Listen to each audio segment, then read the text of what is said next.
एक समय की बात है। एक छोटा सा गांव था। चारों तरफ हरियाली, पगडंडियों पर मिट्टी की खुशबू और लोगों के चेहरों पर सादगी की मुस्कान। उस गांव के बाहर सड़क के किनारे था एक प्यारा सा ढाबा, रामू का देसी ढाबा। ढाबा बहुत बड़ा नहीं था। 4 लकड़ी की टेबलें, ऊपर टीन की छत और मिट्टी का चूल्हा जिसमें घी की खुशबू घुली रहती थी। हर सुबह जब सूरज उगता तो सबसे पहले धुआं इसी ढाबे से उठता था। गुड़िया, जरा दूध उबाल दे और कुल्हड़ों में चाय डालने की तैयारी कर। भैया, आज मैं पराठे बनाऊंगी। बस पिछली बार जैसे मत बनाना, आधे जल गए थे। रामू और उसकी छोटी बहन गुड़िया दोनों ही इस ढाबे की जान थे। गांव के किसान, मजदूर और ट्रक ड्राइवर सब यहाँ रुकते, चाय पीते, बातें करते और दिन की शुरुआत मुस्कान से करते। अरे रामू, तेरी चाय तो किसी डॉक्टर से भी ज्यादा काम करती है, थकान गायब कर देती है। काका, इसमें चाय कम, दिल ज्यादा डालता हूँ। रामू हमेशा सबका दर्द बांट लेता। कभी किसी किसान को उधार खाना खिला देता, तो कभी किसी बच्चे को मुफ्त में जलेबी दे देता। भैया, ऐसे सबको खिलाओगे तो हम खुद क्या खाएंगे? गुड़िया, भूखा पेट दुआ देता है और दुआ ही असली कमाई है। लेकिन जिंदगी हर रोज इतनी दयालु नहीं होती। एक रात गांव में भयंकर आंधी आई। तेज हवाओं ने सब कुछ हिला दिया। पेड़ गिर गए, बर्तन उड़ गए और रामू का ढाबा आधा टूट गया। सुबह जब रामू पहुंचा, उसकी आंखों के सामने उसका सब कुछ बिखरा पड़ा था। भैया, अब क्या करेंगे? ढाबा तो खत्म हो गया। कुछ खत्म नहीं हुआ गुड़िया, ये ढाबा बाबूजी की याद है। मैं इसे फिर से बनाऊंगा। लेकिन पास में न पैसे थे न साधन। रामू ने खेतों में मजदूरी शुरू की, दिन भर धूप में पसीना बहाता और रात को ढाबे की टूटी दीवारें ठीक करता। कभी थक जाता तो गुड़िया चुपके से कुल्हड़ में चाय लाकर रख देती। जब तक सांस है, ये ढाबा फिर खड़ा होगा।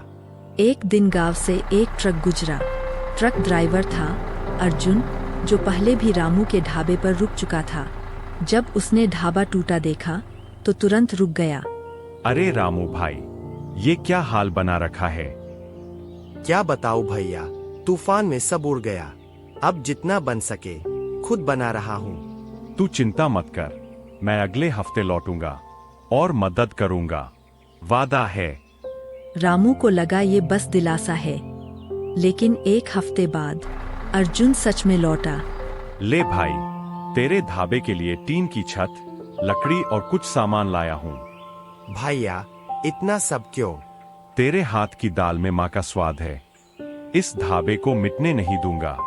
अर्जुन की मदद से ढाबा दोबारा बनने लगा। गांव वालों ने भी हाथ बढ़ाया। कोई मिट्टी लाया, कोई ईंटें, कोई बस हौसला। गुड़िया ने दीवार पर मिट्टी से लिखा, रामू का देसी ढाबा, और सबने तालियां बजाईं। धीरे धीरे ढाबा फिर से खड़ा हो गया। इस बार पहले से भी मजबूत और पहले से भी सुंदर। ढाबे के दोबारा खुलने का दिन गांव में त्योहार जैसा था। हर कोई खुश था। कोई ढोल बजा रहा था, कोई फूल सजा रहा था। अरे रामू, अब तो तेरे पराठे खाए बिना गांव वाले दिन नहीं गुजारेंगे। काका, अब ये ढाबा सिर्फ मेरा नहीं, पूरे गांव का है।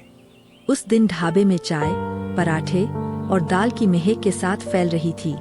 हंसी, अपनापन और इंसानियत की खुशबू। रात को जब रामू टूटी बेंच पर बैठा था, दूर से एक परछाई आई। एक लंबा आदमी काली जैकेट में। तू ही रामू है, ढाबे वाला? हाँ, पर आप कौन? तेरे ढाबे का खाना मैं खा चुका हूँ। अब तुझे एक सौदा देना है। रामू थोड़ा घबराया। उस आदमी ने एक थैला निकाला। उसमें नोट थे, बहुत सारे नोट। ढाबा मुझे दे दे, जितना चाहे पैसा ले ले। यह ढाबा बिकाऊ नहीं है साहब, ये मेरे बाबूजी की निशानी है। ठीक है, याद रख, दोबारा मिलेंगे। फिर वो अंधेरे में गायब हो गया। अगले दिन फिर वही आदमी आया। इस बार उसके साथ 2 लोग और थे। रामू, आखिरी बार कह रहा हूँ, ये जमीन छोड़ दे, नीचे खजाना है, तुझे नहीं पता। खजाना तेरे लालच में है, मेरे लिए ये ढाबा ही खजाना है। आदमी ने धमकी दी और चला गया। रामू ने बात को गांव वालों से छिपा लिया ताकि किसी को डर न लगे। कुछ दिन बाद गुड़िया बीमार पड़ गई। बुखार, कमजोरी और दवाई के पैसे नहीं। गुड़िया, थोड़ा सब्र कर बहन, मैं पैसे लाता हूँ। भैया, अगर मैं ठीक न हुई तो ढाबे का ख्याल रखना। ऐसा मत बोल बहन, तू ही तो मेरा हौसला है।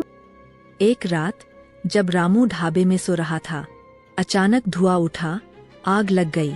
लोग दौड़े आए, ढाबा जल रहा था। रामू ने गुड़िया को बाहर निकाला, आग बुझाने की कोशिश की, पर बहुत देर हो चुकी थी। सिर्फ राख बची थी और जमीन पर पड़ा एक काली जैकेट का बटन।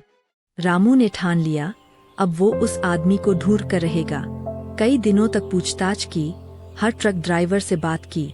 अंततः एक दिन अर्जुन ने बताया, वो आदमी मिश्रा है, शहर में पुरानी हवेली खरीदता है, जमीनों का सौदा करता है। अब वो मेरे ढाबे की राख पर राज नहीं करेगा। रामू शहर गया, मिश्रा की हवेली पहुंचा। वहां उसने देखा मिश्रा जमीन में खुदाई करवा रहा था। अचानक जमीन से पुराना लोहे का संदूक निकला। अंदर सिर्फ रामू के पिता की पुरानी रसोई की किताबें और ढाबे के रजिस्टर थे। यानी वो खजाना नहीं, मेरे बाबूजी की यादें थीं। मुझे लगा सोना छिपा है, माफ कर दे रामू। मिश्रा ने अपनी गलती मानी और ढाबा फिर से बनवाया। गांव वाले, अर्जुन और रामू सबने मिलकर नया रामू का देसी ढाबा बनाया। अब वो गांव की शान बन चुका था। रामू, अब तेरे ढाबे में कहानियां बनती है तेरे। काका, ये ढाबा नहीं, दिलों का मिलन स्थल है। रात ढल चुकी थी। रामू लालटेन के नीचे बैठा, बाबूजी की रसोई किताब पढ़ रहा था। भैया, अब तो बाबूजी भी खुश होंगे ना। हाँ गुड़िया, क्योंकि अब उनके ढाबे में सिर्फ खाना नहीं, कहानियां पकती है।